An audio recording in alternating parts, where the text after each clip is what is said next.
panahon ng Burr months ay marami na tayong mga bonus na matatanggap at marami na rin laman yung mga ATM cards natin. Kaya pakaingat po talaga tayo sa mga nakakausap natin sa mga social media and also po sa mga tumatawag sa atin. Huwag po tayo basta-basta maniniwala sa kanila. Pagpasok ng unang araw ng Setyembre, marami na ang nag-aalok online ng vacation packages, hotel bookings at travel and tours accommodation. Ilan sa mga ito, naka-buy one take one promo pa. Kaya naman ang Philippine National Police Anti-Cybercrime Group maagap sa pagpapaalala sa publiko na mag-ingat sa pagbubook online, lalo na kung hindi siguradong lihitimo ang page na nag-aalok ng murang accommodation. Payo ni PNP ACG spokesperson Police Lieutenant Wallen Arancillo sa publiko, huwag basta-basta magtitiwala dahil naglipa na pa rin ang mga manluloko na nais na manamantala. Ang scam ay walang pinipiling oras o panahon, and all walks of life, kahit anuman yung trabaho natin, ay maaari tayong mabiktima ng scam.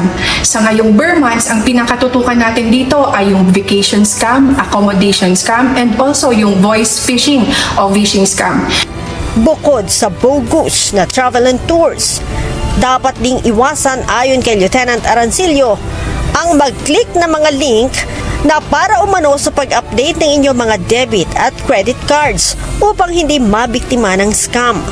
Ito po ay uri ng cybercrime na kung saan meron pong tatawag sa atin na nagpapanggap na bank representative at sinasabi po nila na kailangan po nating mag-update or mag-upgrade ng mga credit cards or debit cards po natin para makuha yung mga rewards. And later on po, sasabihin nila for them to do it ay kukunin po nila or hihingin nila yung one-time PIN or ang OTP. Ang mangyayari po dyan, pag nakapagbigay po tayo ng mga information na ito, ay maaaring mamanipulate po nila yung mga bank accounts po natin.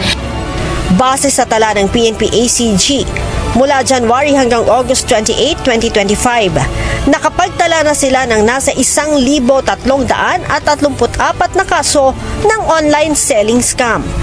Nasa 330 naman ang naitalang kaso ng phishing o voice phishing, habang mayroong 110 na kaso ng accommodation, travel and tour scam, at nasa 476 naman ang kaso ng investment at task scam.